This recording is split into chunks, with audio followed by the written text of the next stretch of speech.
Mheshimiwa, karibu. Tunakupenda. Na tunapenda mkutano.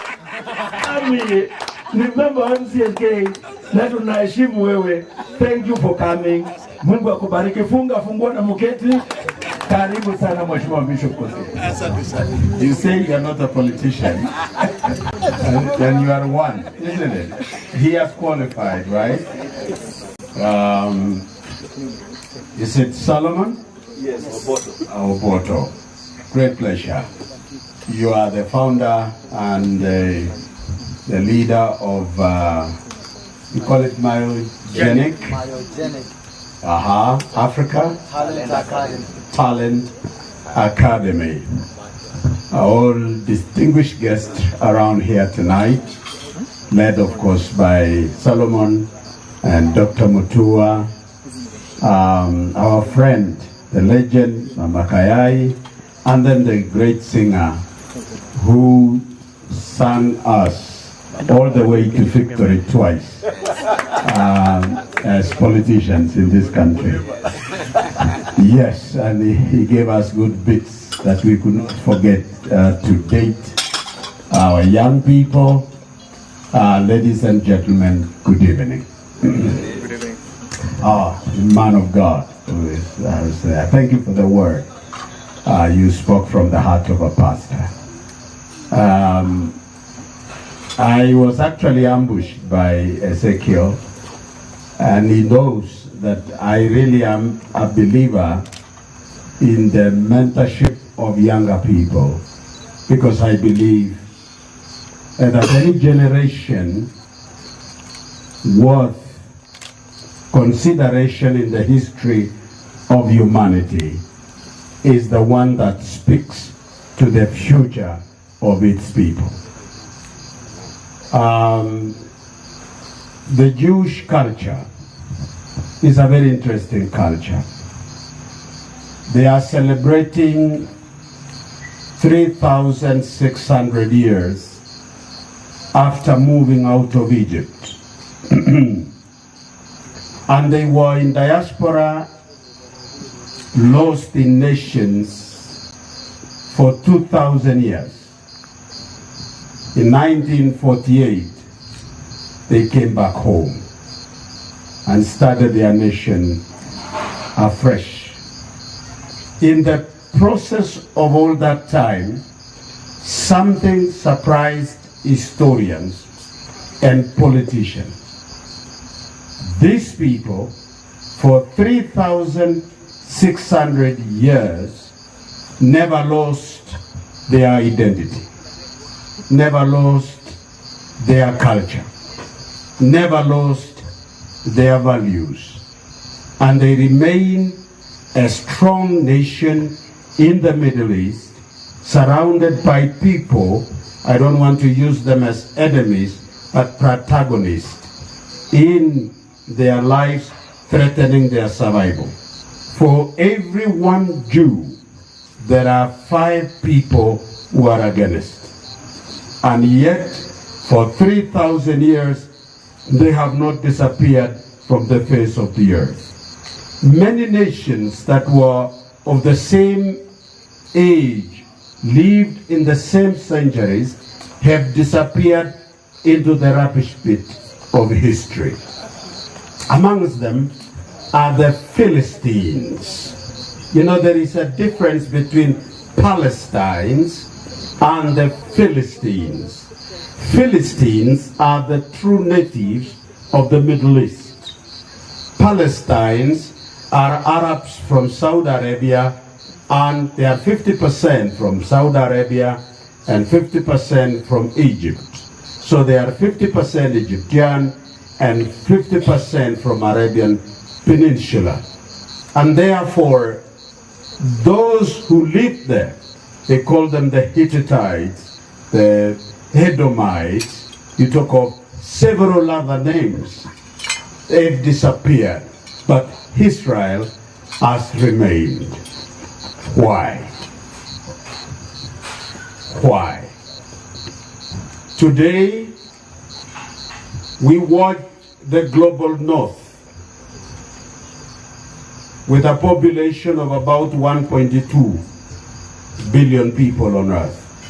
Across the Americas, you talk of European, the silent Northern Europe, the Caucasians, the blue-eyed European with a long nose are slowly disappearing from the earth as a race. And this is what is scaring them.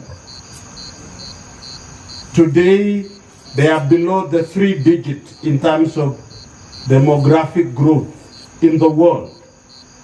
And therefore, in the next 30 years, by 2050, 2060, those who will be living in Northern Hemisphere will not be the original Europeans. It will be migrants from the south. And what amazes everyone is that the black race is a very interesting race that multiplies against all aggression and all adversary. It is the only race that reproduces itself in all other races. When a black man catches the white, black man is born. A Japanese, black man is coming out. Mongolians, the black man will come. You will never neutralize it.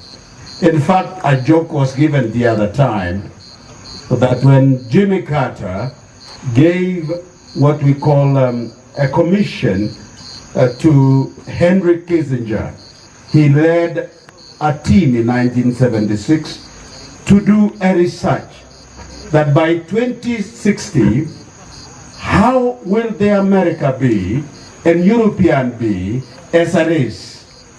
And it was threatening that we are going and moving downward, and the continent of Africa will be forming almost half the population of the world by that time. And therefore conspiracy was hatched on how to control it. Let me not go that far. Why am I saying this tonight? Any people who will not embark on what you call self-preservation will disappear into the rubbish pit of history. We say this because we have nothing to hide now. All civilizations that have risen and collapsed in history have risen because of the following reason. One, the national pride. That people love their country, love their cultures, appreciate who they are. They are proud of who they are. My father was a military officer in 1948. He told me when he came home, son, there are 3 things that matter. One is freedom. The second is dignity, that you must be respected for who and what you are. And the final one is family. And I asked him, why family? He said, that is the source of preservation of humanity. Destroy family and you have no people in the future. I thought that old man was too old to understand things and that the world is changing faster into being better. Today I am older, over 70 years, and I can attest to what my father told me. I want to tell you, friends, it takes a national pride to survive as a people, as Kenyans and as Africans. But the rate at which our pride in ourselves is deteriorating and degenerating is too high. Ezekiel, that if we cannot negotiate with our younger people to believe in their past for their identity, stabilize their present, and give them confidence about the future, we have no future as an African people. For the first time, we are facing a threat of extinction because of our deteriorating culture.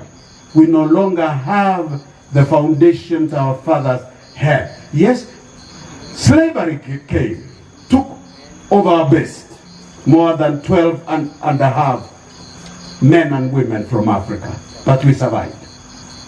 We were conquered by colonialists after the decision of 1840, 43, 44, and 45, Berlin Conference, but still in 100 years, we survived. We, after independence, experienced what we call economic grumble, political upheavals, and many assassinations of our founding fathers, and instability, but still we survived. What is it that kept us together, Ezekiel? It was our values. It was our traditions. It was our cultures. We are losing them. And as we lose them, we look forward that in every generation, God will raise men and women who will take people back to their roots. And as I listen to you tonight, you are facing one of the greatest challenge to the systems we have enjoyed for many years. It is even challenging the church. It is challenging religion. Some of the very conservative religions that never allowed even their children to mingle with what they considered an outside world, internet is busting them out. And I want to thank you, Solomon. And now you are collaborating with Ezekiel, that you have gone to join our children so that you can help them realize their roots and be able to appreciate who they are and begin to work out their values in their generation that will make them survive. I want to say thank you on behalf of the leaders of this country. Thank you so much. The second thing that makes, as I conclude, that makes a civilization right is the right fiscal policy. Capacity of any nation to raise revenue through taxes, through what we call interdependency of nations and other sources, development, in order to be able to pay recurrent expenditure in their country to do development. Why is it important? It does one thing. It encourages a society to have a sense of belonging. Kwa Gikuyu unasemaje hiyo? Nie de wao. And the second question, what am I here for? What am I here for? What is it, how do you say? Mimi ni wa kitu gani? What am I here for? How do you say in Kikuyu again?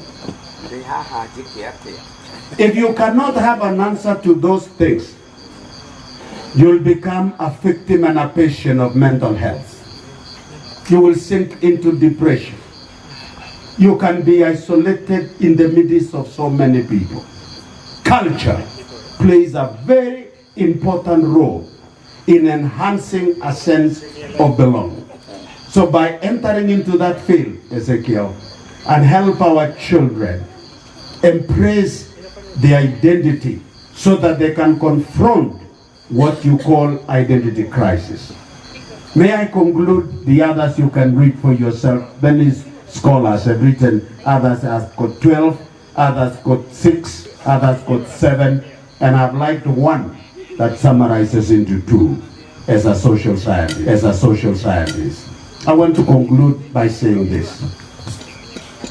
We need to have a proactive approach to the 4th industrial revolution. It's one of the toughest revolution history of mankind has had it. The 4th industrial revolution, which is beyond interneting to digitalizing, it is beyond automation to digitalizing, has 3 components, as you may know. The big data, that in a small space you are able to have so much voluminous information that no history has been able to do it. You can access it on a finger alone. The velocity of information in big data, the silos created by big data, the volume of the big data. This generation gets more information than any other generation in 100 years.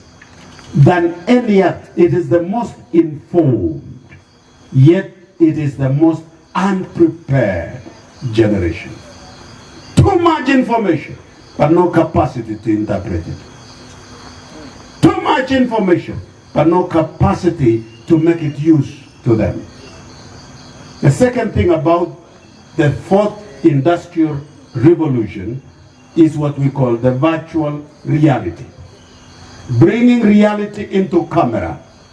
That today you can train to be a pilot without going with this small aircraft, crashing like the young man who just died with a small aircraft. Some of them are uselessly prepared, and they are really junks who are not supposed to be given to our children.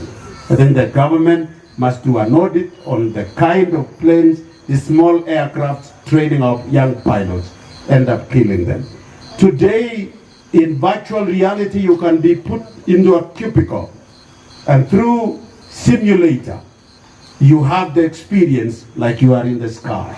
And you can train to a full pilot of a passenger pilot without going out. You can have Masai Mara without going there. And in fact, they believe that future wars will be fought through virtual reality. And the final one, in this dimension, is AI, artificial intelligence, which is now becoming a threat, Ezekiel, in that it is exercising budgery more than any other students today. You just engage AI, where I was sitting with a member of parliament, and he said, I want to know you, Bishop. I said, how can you know me without my permission? He said, AI will give me the details of you. And then he entered into AI, and then he produced a whole page about my credentials and everything. And I said, what the hell in hell is this one? And I want to tell you, AI, artificial intelligence, will reduce us to idiots.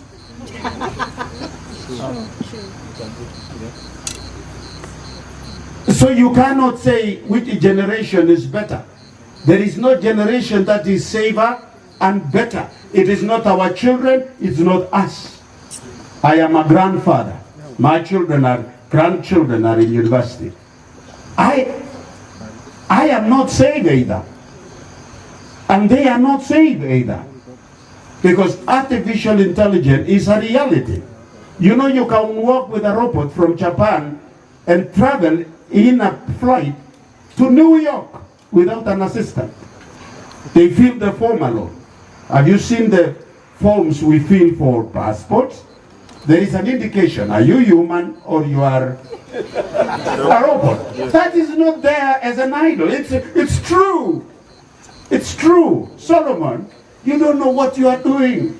I was listening as Ezekiel was explaining, and I know he's a very proactive man. He's very innovative. No wonder his peers sometimes think they get scared. You know, people are too lazy, and they don't want people who bring new things. They say, please, we should be satisfied. Because of that, I wish to conclude with these words. This generation and the subsequent one that follows will fall victims of the following.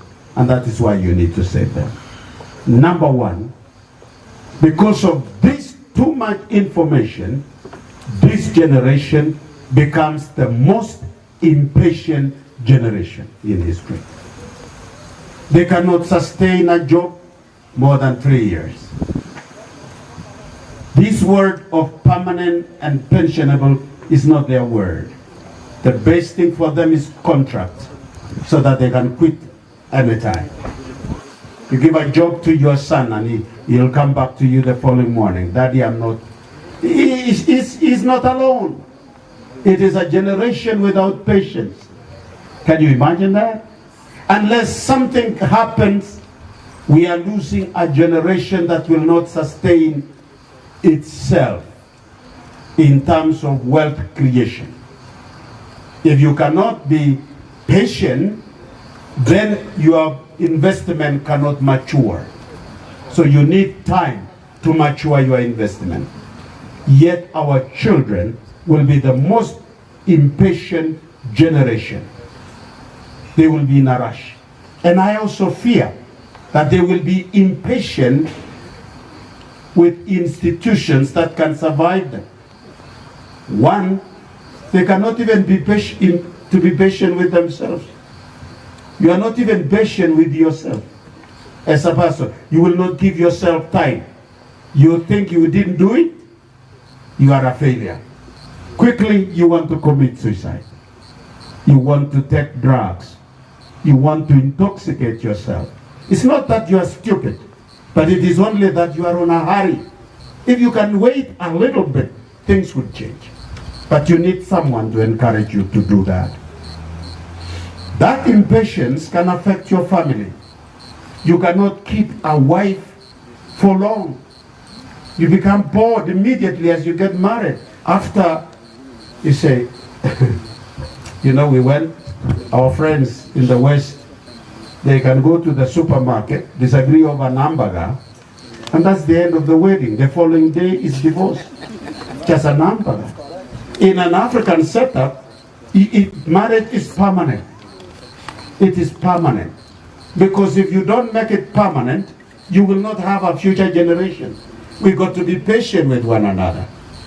The only thing that makes us to allow our children not to be patient with this kind of setup is because even the person you want to be patient with is not even patient with his anger. And he wants to unleash violence. And all of a sudden it becomes dangerous. And that is why we ask our daughters, when you reach that point, please be alive and get out of it. But we are not advising because it is the right thing to do. But the kind of the people we have are impatient. Can I tell you the second one? Can I tell you the second one? The second one, this is a generation with a high sense of entitlement. They are so entitled over what they never worked for. They never earned it. They don't know even where it came from. You see a child walking down from the upstairs. You are watching news by television, comes and switches it off and begin a program of cartoons, and you are just watching their papa and mama and guests. They are so entitled that they ignore the environment which is around. They are so entitled. They walk with a high sense of high bragging rights. If you cannot help them, you will wake up one day and you find your wardrobe, it has been cleared, and they take the clothes and give them to people outside and say, why do you have 100 when neighbors don't have it? In fact, they are able to ask you, why are you living in a stone house and yet the neighbor here is living in a thatched roof? You say, Papa, I worked for it. He said, how happened that they never worked like you? This is your child. Maybe you have never seen it. I have handled that society for now 50 years. I began preaching in 1974. I climbed on the table and became the preacher on the table in July 12th, I remember. That was my first message. And from that time to this day, I've dealt with humanity. I've never seen a generation with a high sense of entitlement such as this one.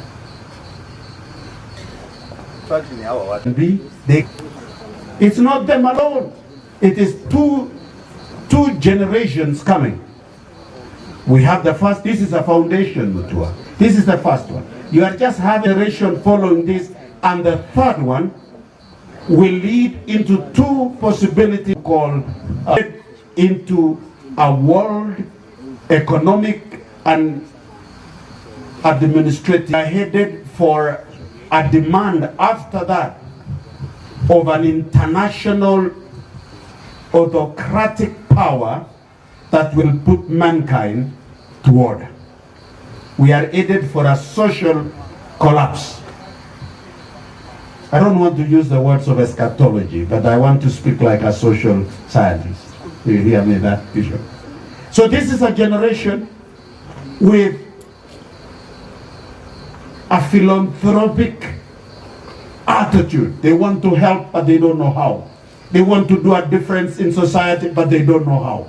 They wonder, when they hear these great jargons of civil society, our friends who believe in a very ideal governance, the world without corruption, the world without thieves, when they are thieves themselves, and they say, the world without immorality. They cannot define what morality is, but the world.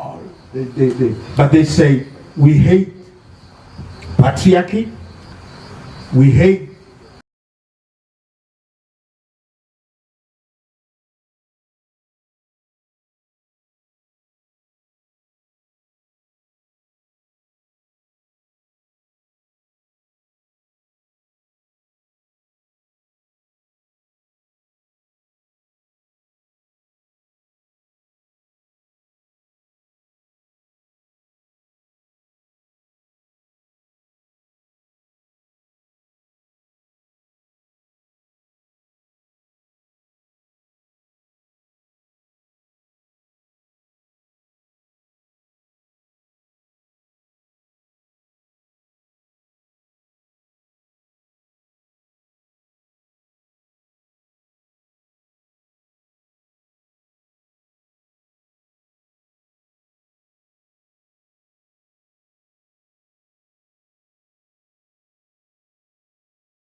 Solomon, you did this?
but it is only that you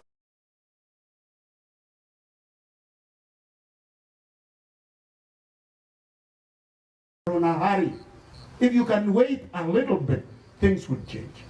But you need someone to encourage you to do that. That impatience can affect your family. You cannot keep a wife for long. You become bored immediately as you get married. After, you say, you know, our friends in the West, they can go to the supermarket, disagree over an hamburger, and that's the end of the wedding. The following day is divorce. Just an hamburger. In an African setup, marriage is permanent. It is permanent. Because if you don't make it permanent, you will not have a future generation. We got to be patient with one another. The only thing that makes us to allow our children not to be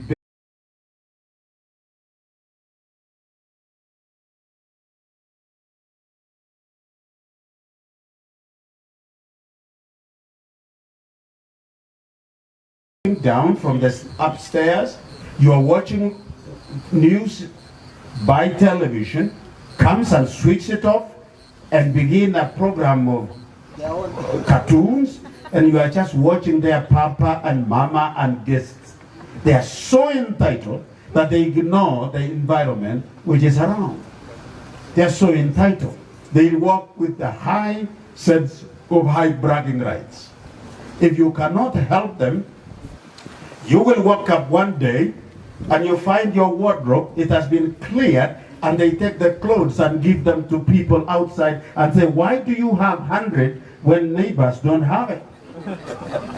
In fact, they are able to ask you, why are you living in a stone house and yet the neighbor here is living in a thatched roof? You say, Papa, I worked for it. He said, how happened that they never worked like you? This is your child. Maybe you have never seen it. I have handled that society for now 50 years. I began preaching in 1974. I climbed on the table and became the preacher on the table in July 12th, I remember. That was my first message. And from that time to this day, I've dealt with humanity. I've never seen a generation with a high sense of entitlement. They cannot define. It's not them alone. It is two generations coming. We have the first. This is a foundation, Mutua. This is the first one. You are just having the appetizer. The second generation following this, and the third one will lead into two possibilities called into a world economic and administrative. Are headed for a demand after that of an international autocratic power that will put mankind to order. We are headed for a social collapse. I don't want to use the words of eschatology, but I want to speak like a social scientist. Do you hear me, that, Bishop? So this is a generation with a philanthropic attitude. They want to help, but they don't know how. They want to do a difference in society, but they don't know how. They wonder, when they hear these great jargons of civil society, our friends who believe in a very ideal governance, the world without corruption, the world without thieves, when they are thieves themselves, and they say, the world without immorality. They cannot define what morality is, but the world. But they say, we hate patriarchy, we hate traditionals, we hate religion. We don't want, when the pastor speaks, they say, the Bible again. You know, Dan is telling us about,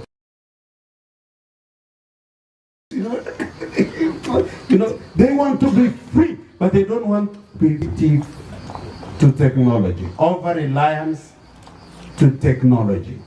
They want to Google out everything. And if possible, they were going to Google out chapati, but you cannot get it. You got to go to the farm. You got to do, where's that daughter of mine? She said she's a farmer. Where are you, lady? The lady who said she's doing guashe, waru. Where are you? Where are you? Come, my daughter. Yes, I'm proud of you. God bless you. God bless you. Right? Yes. Some things cannot be Googled out. It needs to be sweat into it. Thank you, Mama. God bless you. Your future is great. Right? Thank you so much. I want to tell you, they want to over-rely, and I'm not talking about what you have branded our children as Gen Zs. You know, this was a created social construct by some educationists in 1800 towards the end, determining the progress of industrialization of the world. And they wanted to show which group of people made it better than other generations. So they created the Generation X. In fact, they began with us, the baby boomers, after World War II, and then they progressed and calling them generations, Generation X, Generation Y, blah, blah, blah, blah. Now they say Generation Z. These are social construct. It's nothing dropping from heaven. It is the same human being from the days of Adam to our generation. Are you listening to me? Yes. I'm not dogmatic. You can listen to me. I am informed. I think I'm not stupid. I think you can hear me. You can hear me. I am a researcher. I read. I am well read. Eh? Yeah. You hear that? Eh? So I'm saying this. This is a reality. This generation is over-relying on technology, but strategically by the North. I'm speaking as a politician. Allow me that. Tonight I'm not speaking like a pastor would. I'm not interested in making anybody comfortable anywhere, but I'm bringing what you call Pan-Africanism. You know, what happens is, because North, for every 10 people, only 3 are young people. 7 are older people. My generation and Mama Kayai and the others.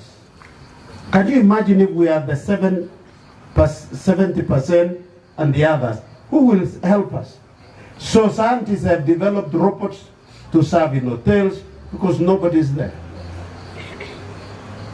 So the over-reliance on technology, when we import it to Africa, which is coming, Kenya is at between 75 and 80% young people with a median age of 19. East African region, we are at 80% young people. The continent as a whole is between 79 and 81 younger people, with Ghana and Chad having younger at 15.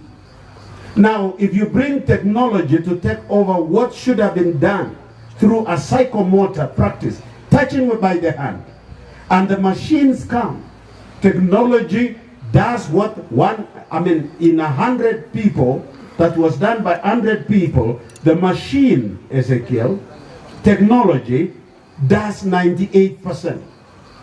Only 2% provides the brain. Where will the 98 go? It means while Europe will be silent by giving them our children to serve them in hospitals because they need human touch beyond a robot, we here in Africa, the same technology is denying our children job opportunities. Like it, hate it, it's what's coming. So by having such capacity development movement, Solomon, you are entering into a huge, look at the monster you're going to handle. 1, to bring our children to be proud of themselves and their country. 2, show them opportunities and be innovative and creative. Good night and God bless you. Thank you so much. I think we can do better than that.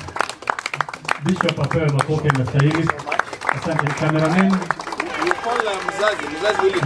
Mzazi. Picha hapa. Yes. Thank you. Thank you. Yes. This guy, you know. Oh. This guy was developed for how many years? 18 now. Lovely. 18 years. That's why anaitwa mzazi. Mzazi. Yes. They went through it. Oh, thank you. Thank you. And the moment you go through that, yes. Thank you. Thank you. Thank you so much. Let's have a photo. Thank you. What your gazeti? Yeah, great man. Asante sana, hata wale mmechelewa wanaitwa kina Mary, karibuni, lakini mmechelewa. Wazazi wamechelewa, lakini wazazi kuja for this photo, please. Parents have a photo with Mheshimiwa. Kama mama. Then watu wa Mheshimiwa mkae tayari tumsindikishe. Mwago ni na kwa ndio ya Mary, haikuwa no run yake. Haya, tuko hiyo picha. Then meanwhile as a wewe ndio mama ulitusalia mtoto kama huyu. Utamgee kama mama. Utamgee. Kuja mama. Haya, simama mzuri. Abu. Kota vera no mugara. Haya, asante kwa gazeti. Thank you very much. As director, as Dr. Mtua anamtoa mheshimiwa kidogo kwenda kwa gari, nitataka Myogenic abaki. Myogenic peleka daktari kwanza alafu mrudi. Meanwhile, Bishop, where are you? There is a present from Bishop. Daktari and Bishop Kosgei. Yes. You know Myogenic is a big imekuwa movement. Someone is donating gari itakuwa inasaidia hapa. You see that this now. Kwa hapa Bishop aombe. So kuna zawadi kubwa na anataka kutoka just say a word Bishop asidikishe kwa gari. Bwana Yesu asifiwe. Kwa majina ni Boniface Atsenga na nashukuru Mungu kuwa part of Myogenic, na mimi zawadi yangu na donate gari aina ya Harrier, nitapatia Myogenic logo. Watu makofi. God bless you.